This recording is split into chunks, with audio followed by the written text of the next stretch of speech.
Hello students, in this video we will continue further with magnetism. So this is basically the lecture 17. Okay. Now अब ना दो ही चीजें बचती है. First one is nature of materials. So materials जो होते हैं, कोई मटेरियल पैरामैग्नेटिक होता है, कोई डायामैग्नेटिक होता है, कोई फेरोमैग्नेटिक होता है. So basically what we are going to study in this lecture is the effect of magnetic field on a particular material. किसी भी मटेरियल के अंदर क्या चेंजेस आते हैं. And second thing that is left is Earth's magnetic field. So maybe around in next 4-5 lectures, ये जो chapter है, this chapter would get over. Okay. So now we will look at the concept of something called as magnetization. Okay. Now magnetization को समझने के लिए हमें वो समझना होगा कि basically हर एक ये magnet या कोई भी material जो है उसके अंदर magnetic property आती कहाँ से. तो आप लोगों ने ये पढ़ा हुआ है कि पैरामैग्नेटिज्म या पैरामैग्नेटिक मटेरियल्स जो होते हैं, those materials are attracted towards the magnetic field. तो पैरामैग्नेटिज्म के लिए व्हाट इज नेसेसरीज, क्या जरूरी होता है पैरामैग्नेटिज्म के लिए? The presence of unpaired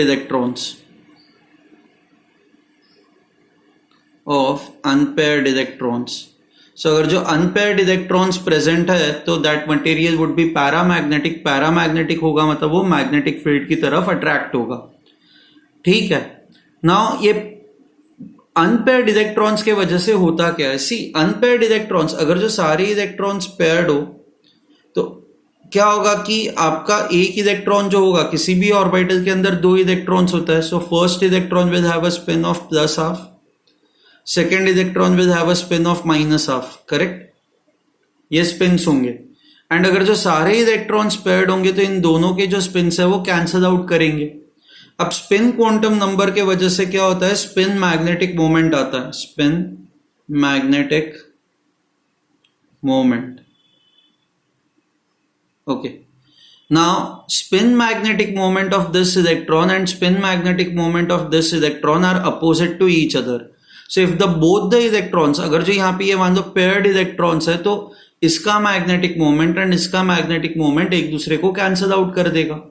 but मान लो अगर जो किसी ऑर्बिटल के अंदर अनपेयर्ड इलेक्ट्रॉन प्रेजेंट है तो ये अनपेयर्ड इलेक्ट्रॉन की वजह से इसका जो स्पिन मैग्नेटिक मोमेंट होगा that will not be cancelled out ना, क्योंकि यहाँ पे दूसरा इलेक्ट्रॉन तो प्रेजेंट ही नहीं है. सो पैरामैग्नेटिज्म का एक बहुत ही बड़ा रीजन जो है that is your spin quantum number, जिसके वजह से आता है स्पिन मैग्नेटिक मोमेंट. अच्छा, at the same time there is also one more magnetic moment that is, so इसको let me write this as MS. Okay, orbital magnetic moment. ये orbital magnetic moment जो होता है, this orbital magnetic moment is due to your azimuthal quantum number L. So इस orbital magnetic moment को मैं MO कहूंगा. This is due to the movement of electron in an orbital. Okay. So कोई भी जो आपका एटम होता है ना, if you consider any atom in which you have electrons revolving around the nucleus, तो this atom in itself can behave like a small magnet. अगर जो इसके अंदर अनपेयर्ड इलेक्ट्रॉन्स होंगे तो अनपेयर्ड इलेक्ट्रॉन्स के वजह से ये जो एटम है ये अपने आप में एक छोटे से मैग्नेट की तरह बिहेव करेगा, जिसको हम लोग कहते हैं एटॉमिक मैग्नेट. ओके. एंड इसका टोटल मैग्नेटिक मोमेंट जो होगा that will be equal to spin magnetic moment plus orbital magnetic moment. Okay. Now हर एक अगर जो मैग्नेट, ये अगर जो if a magnet has unpaired electrons it is going to behave like, if an atom has an unpaired electrons, it is going to behave like an atomic magnet. ये atomic magnet की तरह behave करेगा. And अगर जो ये atomic magnet की तरह behave करेगा तो उस केस में we know that magnets are nothing but dipoles. Okay. So हर एक मैग्नेट को अब मैं ऐसे इस एरो से रिप्रेजेंट कर सकता हूं ना, जहां पे ये जो टेल है that represents a south pole and जो head है that represents a north pole, right? So let me say this, when you have paramagnetic materials के अंदर you have unpaired electrons होने के वजह से आपका spin magnetic moment जो है वो जीरो नहीं हो जाता. The atom has spin magnetic moment. spin magnetic moment के वजह से क्या होता है कि now every atom behaves like a small magnet, जिसको हम लोग कहेंगे अब atomic magnet. Okay, so when you consider a material, material में बहुत सारे एटम्स होता है। अब ये सारे एटम्स जो है वो रैंडमली अरेंज्ड या रैंडमली ओरिएंटेड होते हैं, तो कोई एटम इस डायरेक्शन में होगा, कोई ये डायरेक्शन में होगा, कोई ये डायरेक्शन में होगा, कोई ऐसा होगा, कोई ऐसा होगा, कोई ऐसा होगा। समझ में आ रहा है आपको? तो all these atomic magnets are randomly arranged. Atomic magnets are randomly arranged. Okay, मैं एक्सप्लेनेशन के लिए पैरामैग्नेटिक मटेरियल ही कंसिडर कर रहा हूं। ओके, क्योंकि पैरामैग्नेटिक मटेरियल्स के अंदर अनपेयर्ड इलेक्ट्रॉन्स होते हैं, जिसके वजह से हर एक एटम जो है वो छोटे छोटे मैग्नेट की तरह बिहेव करता है। सो नाउ लेट्स कंसिडर, ये ऐसा ही एक मटेरियल ऐसा कंसिडर करता है जिसको हम लोग रखते हैं एक्सटर्नल मैग्नेटिक फील्ड के अंदर। सी, इवन दो हर एक मैग्नेट जो होता है, हर एक एटम जो होता है वो मैग्नेट की तरह बिहेव करता है, बट ओवरऑल जो है, बिकॉज ये सारे एटॉमिक मैग्नेट्स रैंडमली अरेंज्ड है, तो हर एक का मैग्नेटिक मोमेंट ओवरऑल क्या होगा कि हर एक मैग्नेटिक मोमेंट्स जो है वो एक दूसरे को कैंसल आउट कर देंगे। एंड मैग्नेटिक मोमेंट्स एक दूसरे को कैंसल आउट कर देंगे, तो मैं ये कह सकता हूं ना, overall material is non-magnetic. When I say non-magnetic, it means it will not produce any magnetic field, and ठीक है, ये that is, it will not produce any magnetic field.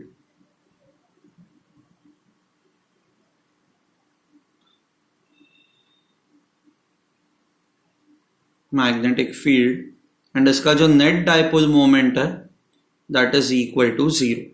Okay, so ये पूरे मटेरियल का आपका जो अगर जो नेट डायपोल मोमेंट निकालोगे तो that will be 0। So even though हर एक एटम इंडिविजुअली मैग्नेट की तरह बिहेव करेगा, बट ये सारे जो एटम्स बिकॉज रैंडमली अरेंज्ड है, तो आपका नेट मैग्नेटिक मोमेंट जो है वो 0 हो जाएगा। Okay, now let's see what would happen when you keep this material in external magnetic field.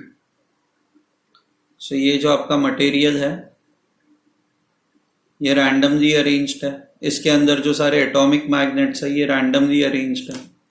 अब आप क्या कर रहे हो, आप एक्सटर्नल मैग्नेटिक फील्ड अप्लाई कर रहे हो। Let me call this as B not.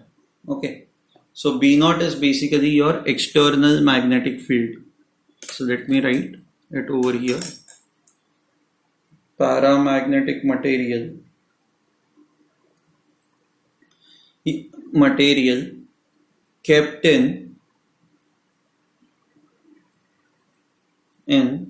external magnetic field.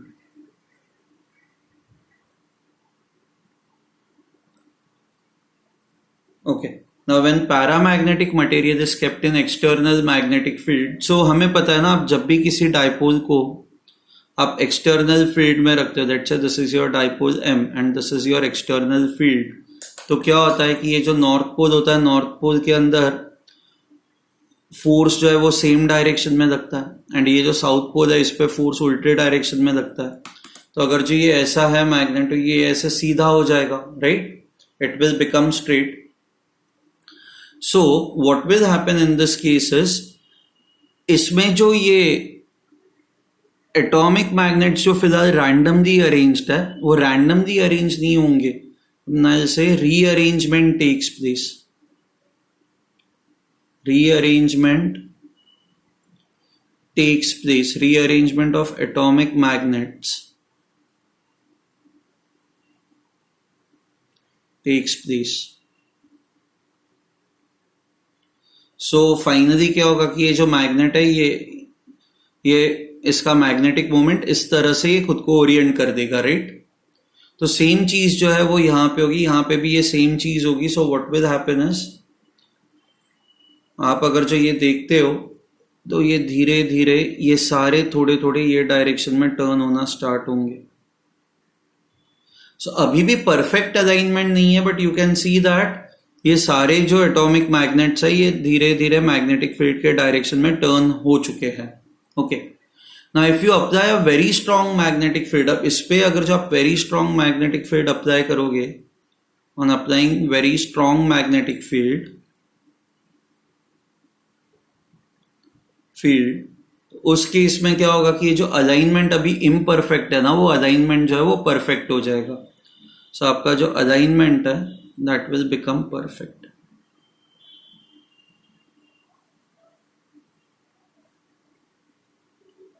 ठीक है, सर से perfect alignment, perfect alignment of atomic magnets takes place. Okay, so ये परफेक्टली अलाइन हो जाएंगे। अब ये जो मटेरियल है, आप ये मटेरियल देखो ना, सारे इस साइड पे you have south poles and this end will have all north poles. Okay, तो अब आपका ये जो मटेरियल है, ये मटेरियल ऐसा हो जाएगा जहां पे साउथ पोल एक साइड पे, नॉर्थ पोल दूसरे साइड पे। So I will say that in this case this material is magnetized, completely magnetized.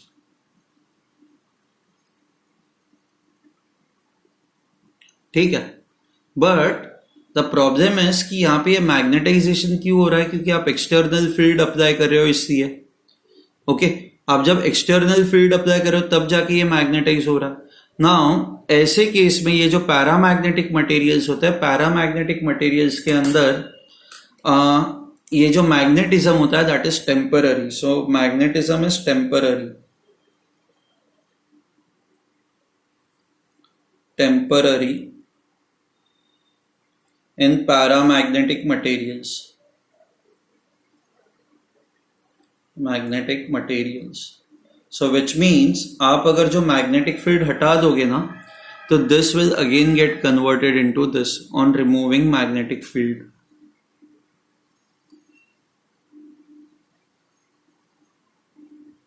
ठीक है, आप अगर जो magnetic field हटा दोगे तो this will again get converted into this. Okay, and it will lose its magnetism. इसलिए हम लोग कहते हैं कि magnetism is temporary in the case of paramagnetic materials. But I hope आपको ये समझ में आया कि what exactly happens when you apply external magnetic field. So when you apply external magnetic field, ये atomic magnets rearrange themselves, and if the external field is very strong, perfect rearrangement takes place. Perfect rearrangement हो जाता है। Okay.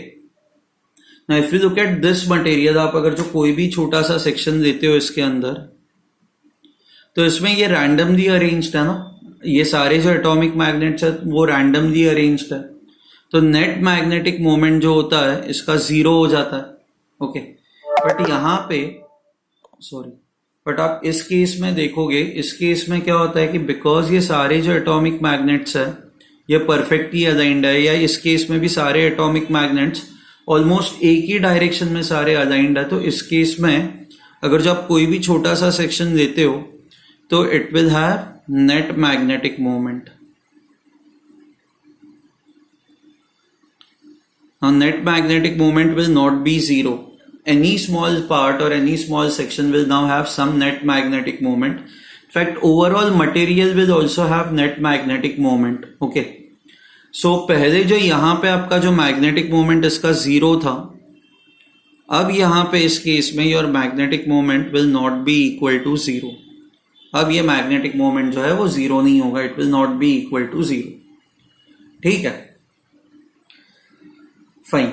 Now let me continue this further. So इस case में हम लोग define करेंगे एक नया term that is called as magnetization. Now when I say magnetization, इस मैग्नेटाइजेशन का मीनिंग क्या होता है? मैग्नेटाइजेशन होता है it is magnetic moment per unit volume, net magnetic moment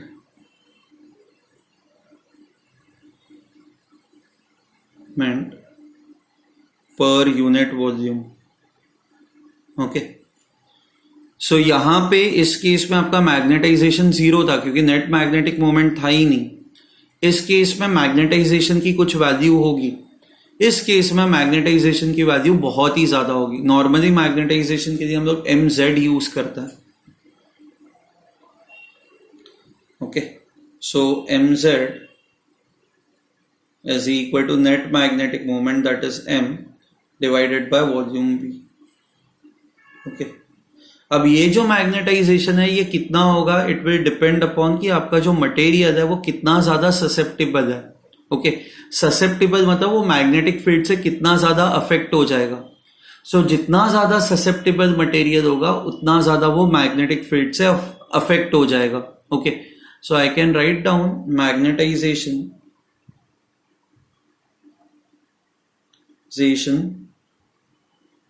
of the material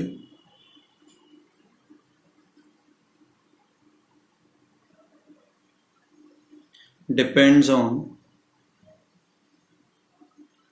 susceptibility of the material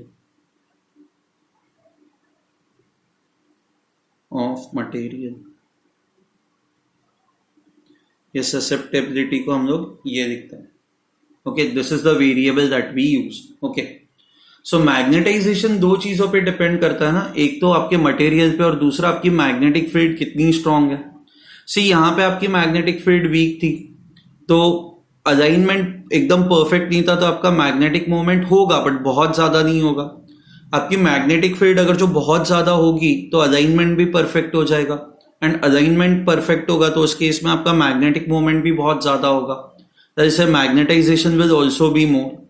so I can say magnetization, second factor जो important है वो ये है, magnetisation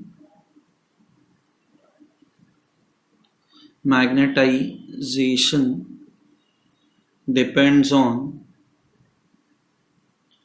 external magnetic field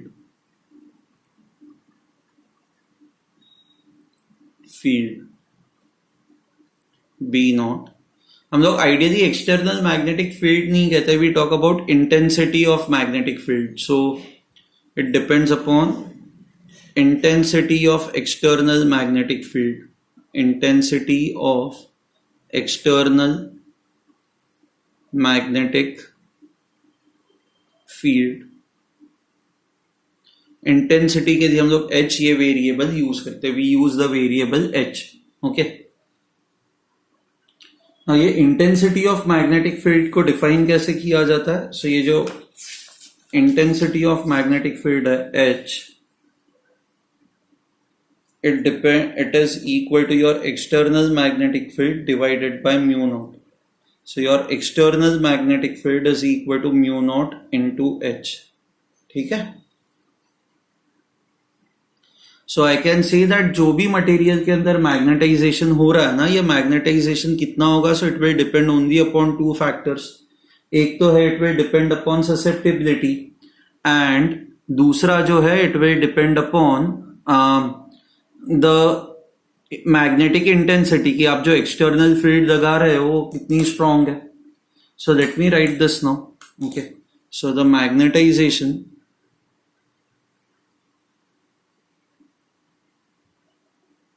of the material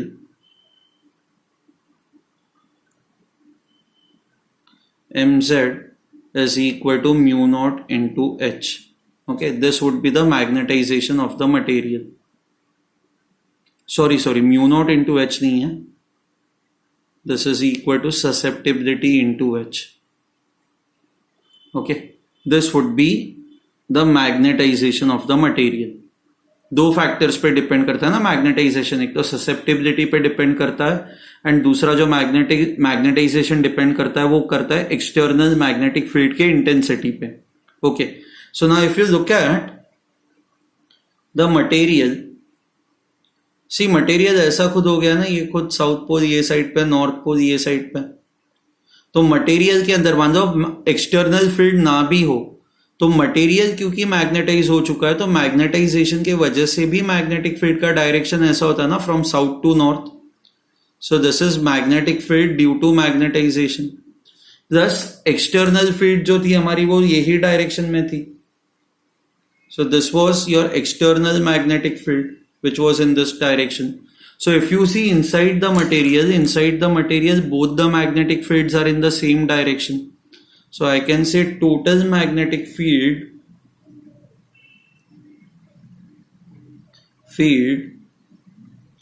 inside the material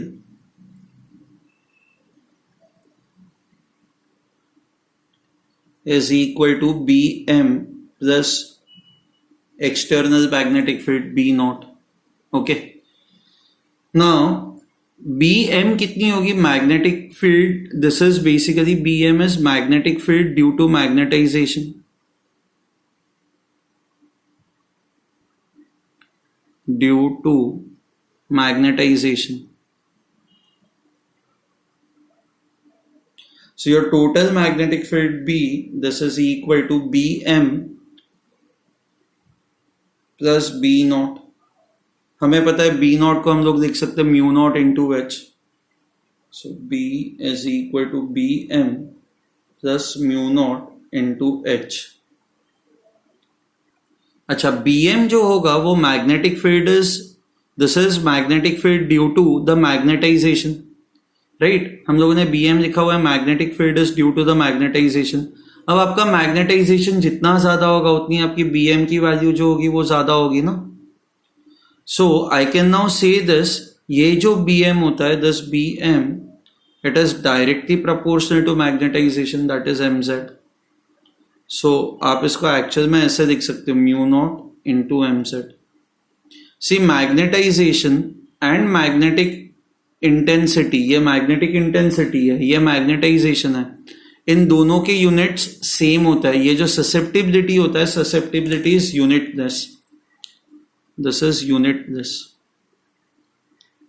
okay, तो अगर जो magnetic field find out करने के लिए आप H को म्यू नॉट से मल्टीप्लाई करते हो, तो उसी तरह से Bm फाइंड आउट करने के लिए आप mz को म्यू नॉट से मल्टीप्लाई करोगे.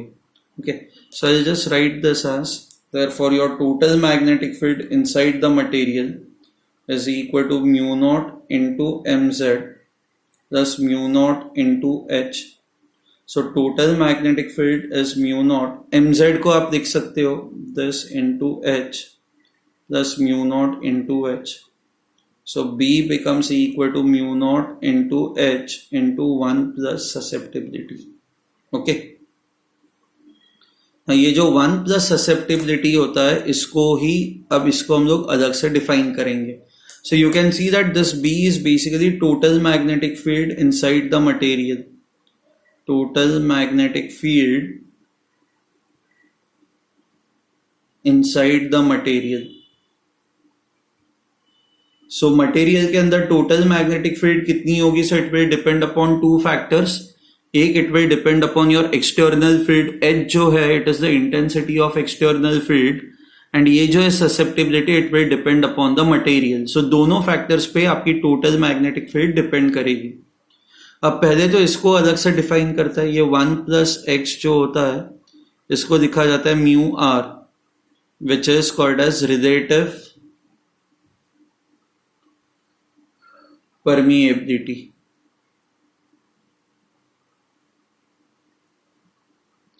So your B can be written as mu naught 1 plus x can be written as mu r into h.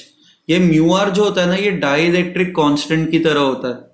जैसे हम लोग नॉर्मली व्हाट डू यू से इलेक्ट्रोस्टैटिक्स में ऐसा लिखते थे ना 1/4 पाई एप्सिलॉन नॉट, बट आपका मीडियम चेंज होता है तो आप एप्सिलॉन नॉट को k से मल्टीप्लाई करते हो, करेक्ट.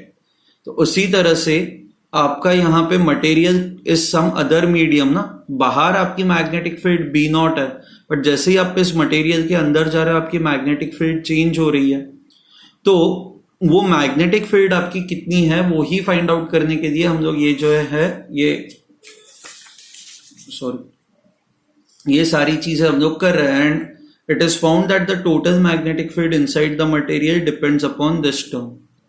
नाउ रिलेटिव परमिएबिलिटी जो होता है it is material dependent.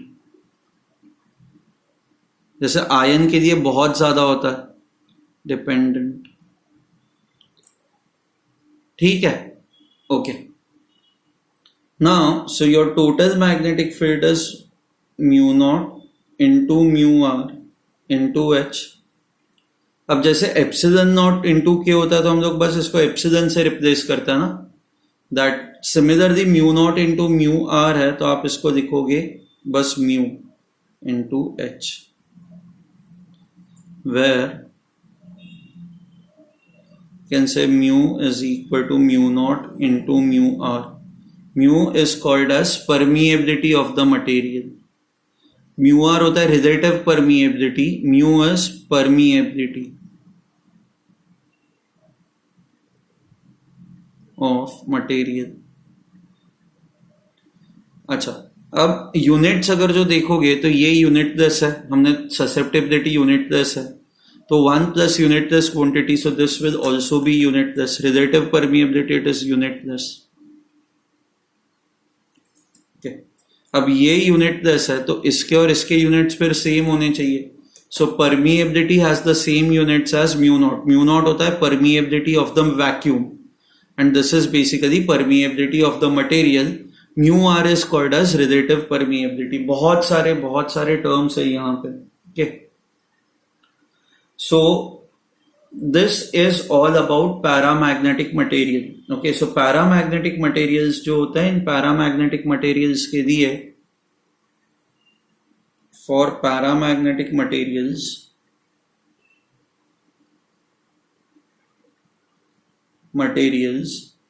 paramagnetic materials वो होता है which have got unpaired electrons, जिनके अंदर मैग्नेटिज्म जो होता है वो टेम्पररी होता है। ये पॉइंट्स नोट करना, जिनके अंदर मैग्नेटिज्म जो होता है वो टेम्पररी होता है। ओके, इनके लिए जो ससेप्टिबिलिटी की वैल्यू होती है that is positive and it is also small, बहुत ज्यादा वैल्यू नहीं होती। Okay, now paramagnetic materials have got unpaired electrons. Ferromagnetic materials की अगर जो हम लोग बात करें तो फेरोमैग्नेटिक मटेरियल्स वो होते हैं जिनके अंदर मैग्नेटिज्म जो होता है वो परमानेंट होता है। So ferromagnetic materials can be used to make permanent magnets, these can not be used to make permanent magnets. Now ferromagnetic materials के अंदर ये जो ससेप्टिबिलिटी होती है it is positive and it has got extremely large value. These materials are strongly attracted by magnetic field. ये अपने आप में भी बहुत strong magnetic field produce करता है। And finally what you have are diamagnetic materials. ये जो diamagnetic materials होते हैं, these diamagnetic materials they are repelled by magnetic field. वो ना magnetic field से repel होता है। इनके लिए जो susceptibility की वैल्यू होती है it is negative, it is small and susceptibility is also negative for them. Okay, diamagnetic materials के अंदर सारे इलेक्ट्रॉन्स जो होते हैं all the electrons are paired. Okay, one final point before we end this session. Okay, ferromagnetic materials जो होता है ना, आप अगर जो इनको हीट करो, okay, तो these ferromagnetic materials will then get converted into paramagnetic materials above a particular temperature. Okay, so ferromagnetic materials get converted into paramagnetic materials above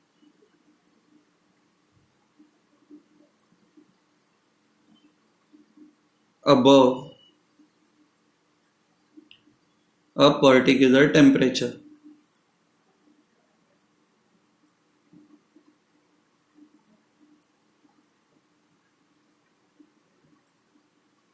Okay, so ferromagnetic materials they get converted into paramagnetic materials above a particular temperature.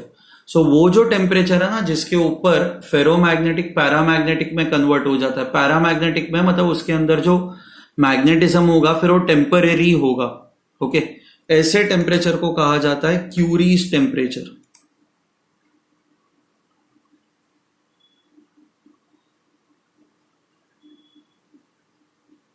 So Curie temperature basically वो temperature होता है कि जहां पे ferromagnetic material जो है, ये ferromagnetic material it will get converted into paramagnetic material, that is ferromagnetic material will lose its permanent magnetism.